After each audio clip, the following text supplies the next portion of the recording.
Hello friends, welcome in NEET PG 2024। आज का जो मेरा सेशन है उसमें सुप्रीम कोर्ट की जो हियरिंग की डेट क्या हो सकती है, एमसीसी की जो काउंसलिंग प्रोसेस है कब स्टार्ट होगा, एंड जो चॉइस फिलिंग के क्या ट्रिक्स हमें अपनाने चाहिए, और जो राउंड फर्स्ट होगा उसमें क्या पॉजिटिव शिफ्ट आएगी और नेगेटिव शिफ्ट आएगी और ट्रेंड क्या रहेगा, एंड जो रिवाइज कट ऑफ है वो कब आएगी और क्या 0 परसेंटाइल होगी या नहीं होगी, सभी का जब हम वन बाई वन जो वो रिप्लाई देंगे। सबसे पहले जो सुप्रीम कोर्ट में जो केस है, जो पीएल का केस है, उसमें जो टेंटेटिव जो हियरिंग की डेट है वो 25 अक्टूबर है, परंतु उसमें काफ़ी समय भी बाकी है। परंतु आफ्टर दशहरा जो हॉलीडेज थे, टुमारो 14 अक्टूबर को जब कोर्ट जी रीओपन होगी, सुप्रीम कोर्ट रीओपन होगी, उसमें हो सकता है कि जो एक्चुअल डेट है वो टुमारो कल इसकी कोई एक्चुअल डेट आए, और उम्मीद है कि वो डेट जो 18 अक्टूबर बाय फ्राइडे नेक्स्ट वीक जो फ्राइडे तक कोई भी डेट हो सकता है मंडे हियरिंग आ जाए, ट्यूसडे आ जाए, वेडनेसडे आ जाए। मोस्ट प्रॉब्ली जो फ्राइडे के चांसेस ज़्यादा हैं, क्योंकि सबसे पहले जो भी हमारी जो हियरिंग हुई है मोस्टली वो फ्राइडे हुई है। हो सकता है कि जो फ्राइडे 18 अक्टूबर हो उसकी जो हियरिंग हो, और जो काउंसलिंग प्रोसेस है चाहे एमसीसी का, जैसे एमसीसी ने वैसे तो जो काउंसलिंग प्रोसेस है वो 20 सितंबर से शुरू कर दिया था, परंतु अभी तक जो प्रॉपर जो काउंसलिंग प्रोसेस है शुरू नहीं हुआ। जैसे ना ही सीट मैट्रिक्स आया, इन्फॉर्मेशन बुलेटिन नहीं आया, चॉइस फिलिंग स्टार्ट नहीं हुई। सबसे पहले इन्फॉर्मेशन बुलेटिन आता है, उसके बाद चॉइस फिलिंग होती है, सीट मैट्रिक्स आता है, उसके बाद सभी जो शेड्यूल होता है सभी स्टेट्स उसे फॉलो करते हैं, परंतु अभी तक ये सब कुछ नहीं हुआ। लगता है कि एमसीसी भी जो ये कोर्ट केस है उसकी डिसीजन की वेट कर रहा है, इसीलिए हो सकता है कि हमें 1 वीक या 5 डेज बाय फ्राइडे हमें और वेट करना पड़े, क्योंकि अगर कुछ अपडेट आना होता तो अभी भी आ जाता। Medical council of India and student association ने पहले ही हेल्थ मिनिस्ट्री को लिखा है कि इससे काफ़ी ज़्यादा जो नीट पीजी का जो काउंसलिंग लेट होने के कारण हेल्थ सिस्टम में काफ़ी जो प्रॉब्लम्स आएगी, परंतु हो सकता है कि जल्दी कोर्ट केस की हियरिंग हो तो एमसीसी इसे जो काउंसलिंग प्रोसेस है जल्दी से जल्दी शुरू करे। उसके बाद जो हम डिस्कस करेंगे चॉइस फिलिंग ट्रिक्स।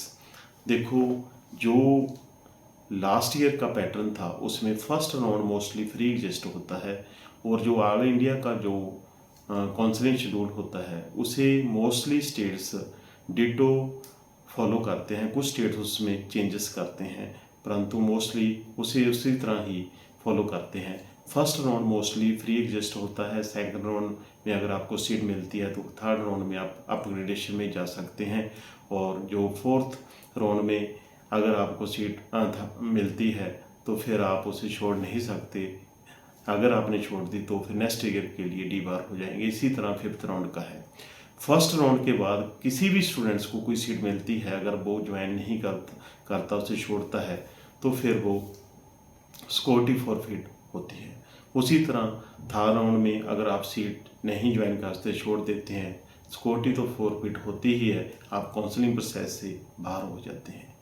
इसी तरह मैं स्टूडेंट्स को यही कहूँगा चॉइस फिलिंग के लिए कि आप एक अपने रैंक के अकॉर्डिंग एक लिस्ट तैयार कीजिए, किन किन स्टेट्स में आप जो डोमिसाइल बेसिस एलिजिबल हैं, जहाँ जो एमबीबीएस बेस एलिजिबल हैं, ऑल इंडिया में कहाँ आपने अप्लाई करना है।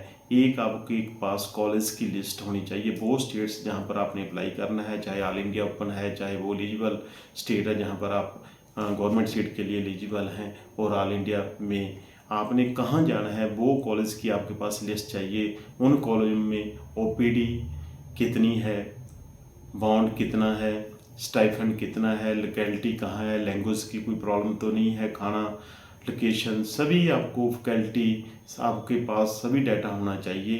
ये जो फीस स्ट्रक्चर क्या है, कोई हिडन चार्ज तो नहीं है। मैंने देखा है कि मोस्ट स्टूडेंट्स सभी जो जोपी में फिल कर रहे हैं, एज वेल जोपी जो फर्स्ट राउंड काफ़ी टाइट रहेगा, सभी जोपी में फिल कर रहे हैं। किसी को कुछ मालूम नहीं किन कॉलेजों में हिडन चार्ज है, किन कॉलेजों में कोई ओपीडी नहीं है या स्टाइपेंड कितना है। उसी तरह सभी स्टूडेंट्स जो कर्नाटका, यूपी, ये तो रश काफ़ी ज़्यादा है इन दो जो मोस्टली स्टेट्स है, चाहे वो कर्नाटका हो चाहे यूपी हो।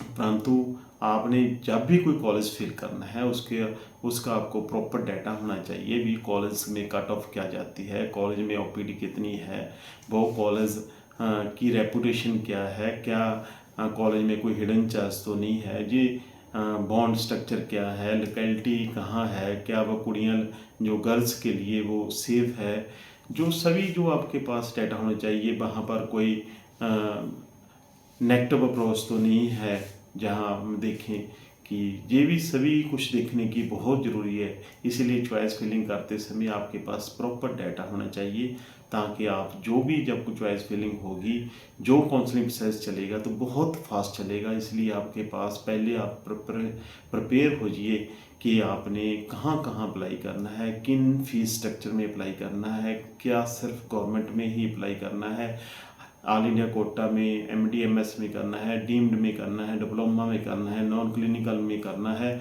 और क्या आपने NRI में जाना है, प्राइवेट स्ट्रक्चर में जाना है, तो किन किन स्टेट्स में जाना है, क्या फीस स्ट्रक्चर आपका जो बजट है क्या है, ये सभी जो आपके पास डाटा प्रॉपर होना चाहिए। फिर ये आप काउंसलिंग प्रोसेस से जो पार्टिसिपेट प्रॉपरली कर सकते हैं। अदरवाइज़ आपके साथ कोई भी आपका लॉस हो सकता है। और आपको कुछ स्टूडेंट्स में देखा लास्ट ईयर अच्छे रैंक वाले भी कई बार अच्छी सीट नहीं ले पाते, क्योंकि वो जैसे हम मान लो भी किसी स्टूडेंट का 5000 रैंक है, उसने सोच लिया मैं रेडियो और ड्रामा ही लेनी है। जो कट ऑफ रेडियो और ड्रामा में है वो भी 5 और 6000 के बीच है। अगर वो सिर्फ रेडियो ड्रामा के अच्छे कॉलेज ही फिल करता रहा तो उसे रेडियो ड्रामा भी नहीं मिलेगी। और उसने अगर DNB में कोई ऐसा हॉस्पिटल क्लिक कर दिया, चूज़ कर लिया जिसके बारे में उसे मालूम नहीं है, फिर भी प्रॉब्लम आएगी। इसीलिए मैं कहता हूँ कि चॉइस फिलिंग करते समय अच्छी अच्छी बातों का ज़रूर ध्यान रखें। और जो कट ऑफ है, क्योंकि सीट्स काफ़ी ज़्यादा इंक्रीज होगी, अभी भी इंस्पेक्शन कॉलेज की चल रही है, और कुछ सीट्स फर्स्ट राउंड में इंक्रीज होगी, कुछ सेकंड में होगी, कुछ थर्ड राउंड में होगी। और उसके कारण जो कट ऑफ है फर्स्ट राउंड में पॉजिटिव ट्रेंड आने की काफ़ी चांसेस हैं। परंतु मैं सभी स्टूडेंट्स को यही कहूँगा कि जो फर्स्ट राउंड होता है वो काफ़ी टाइट होता है, और उसमें हमें जब फर्स्ट राउंड का रिजल्ट आता है, जो न्यू स्टूडेंट्स हैं उन्हें काफ़ी ज़्यादा शौक लगता है भी क्या इतनी कट ऑफ है। परंतु सेकंड में कुछ रिलीफ मिलती है और थर्ड में काफ़ी रिलीफ मिलती है। इसलिए आप वेट कीजिए, और थर्ड राउंड तक मैं सभी स्टूडेंट्स को कहूँगी थर्ड राउंड तक जाने की कोशिश कीजिए, आपको एक अच्छी सीट ज़रूर मिलेगी। और जो रिवाइज कट ऑफ है या 0% है, ये जो रिवाइज कट ऑफ है हर साल सेकंड राउंड के बाद थर्ड राउंड से पहले हर साल होती है। और 0% होनी है या नहीं होनी है ये सिर्फ गवर्नमेंट पर डिपेंड करता है, MCI पर डिपेंड करता है, वीकेंड सीट्स पर डिपेंड करता है। फर्स्ट टाइम ईयर था, हो भी सकता है नहीं भी, डिपेंड करता है भी गवर्नमेंट कितनी सीट्स खाली है, गवर्नमेंट मेडिकल कॉलेज का क्या प्रेशर है, स्टूडेंट्स का क्या प्रेशर है, ये सभी जो इन पर डिपेंड करता है कि क्या। परंतु रिवाइज कट ऑफ हर साल आती है, एक बार सेकंड राउंड के बाद थर्ड राउंड से पहले ज़रूर होगी। इसीलिए और बहुत स्टूडेंट्स जिन्हें रिवाइज कट ऑफ होगी उनके लिए विंडो जो रजिस्ट्रेशन की विंडो सभी स्टेट्स में ऑल इंडिया में ज़रूर ओपन होगी, इसमें कोई डरने की बात नहीं है।